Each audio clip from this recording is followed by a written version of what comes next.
বাঙালি নিজের দুই নাম্বারিতে নিজেই ফেঁসে যায়। কিভাবে এরা একে অন্যের ক্ষতি করে অতঃপর নিজেই ক্ষতিগ্রস্ত হয় দেখুন। দেশে লাভজনক তিনটি ব্যবসা রয়েছে, যেমন মাছ ব্যবসা, ফলের ব্যবসা আর মিষ্টির ব্যবসা। কিন্তু লাভজনক ঠিক কী কারণে তা এবার বলি শুনুন। এদেশে প্রতিদিন একজন মাছ ব্যবসায়ী বরফ দিয়ে মাছ সাজিয়ে রাখেন। মাছগুলো দেখে মনে হয় এই বুঝি নদী থেকে ধরে আনা হয়েছে, কিন্তু এই টাটকা ভাবটা আসলে এক ধরনের মরীচিকা। মাছগুলোকে পচন থেকে বাঁচাতে তিনি ফরমালিনের দ্রবণে ডুবিয়ে রাখেন।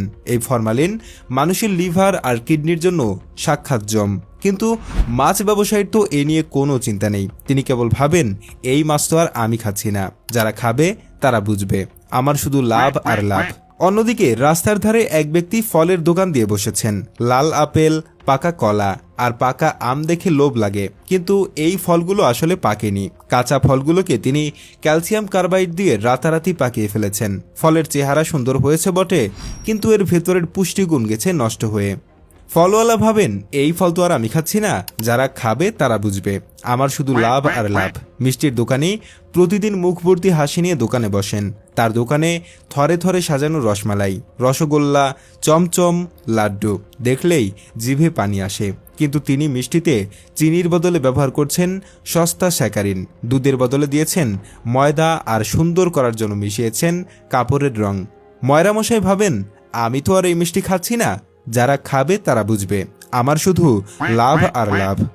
এই তিনজনই নিজেদের খুব বুদ্ধিমান ভাবে। তাদের ধারণা তারা অন্যদের ঠকিয়ে অনেক টাকার মালিক হচ্ছেন আর নিজেরা থাকছেন একদম নিরাপদ। কিন্তু দিন শেষে তাদের এই চালাকি বুমেরাং হয়ে নিজেদের দিকেই ফিরে আসে, কারণ এরাই একজন আরেকজনের ফাঁদে পা দেয়।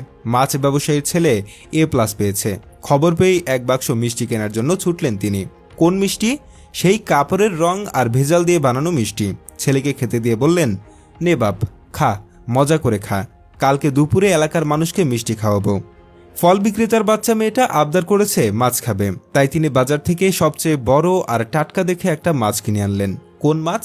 সেই ফরমালিনে ডুবানো মাছ। তিনি মাছের বড় পিসটা মেয়ের প্লেটে তুলে দিয়ে বললেন, নে, বেশি করে খা, কালকে তোর জন্য আরও আনবো। মিষ্টির দোকানদারের ছেলের জন্মদিন, যেহেতু বাজারের মিষ্টি ভেজাল, তাই তিনি বাজার থেকে সুন্দর দেখে অনেকগুলো ফল কিনে বাড়ি ফিরলেন। কোন ফল? সেই ক্যালসিয়াম কার্বাইড দিয়ে পাকানো ফল। তিনি আনন্দের সাথে সন্তানকে ফল খেতে দিয়ে বলেন, নে, বেশি করে খা, ফল খেলে পুষ্টি বাড়ে। এই মানুষগুলোর স্বভাব আর ভাগ্য কেমন জানেন? ধরুন কোনো এক গ্রামে একটা ধানি জমিতে একজন চাষি বাম্পার ফলন হচ্ছে, কিন্তু আরেকজন সেটা সহ্য করতে পারল না। সে ক্ষোভের বশে রাতের বেলা সবগুলো ধান গাছ নষ্ট করে রেখে দিল। ভাবল, চাষি বেটাকে উচিত শিক্ষা দেওয়া গেছে। কিন্তু প্রতি বছর সেই চাষির ভালো ফলন হয় বলেই ওই গ্রামের মানুষ চাল কিনে খেতে পারে। শেষে দেখা গেল যে ধান নষ্ট করেছে তারও ঘরে চাল নেই।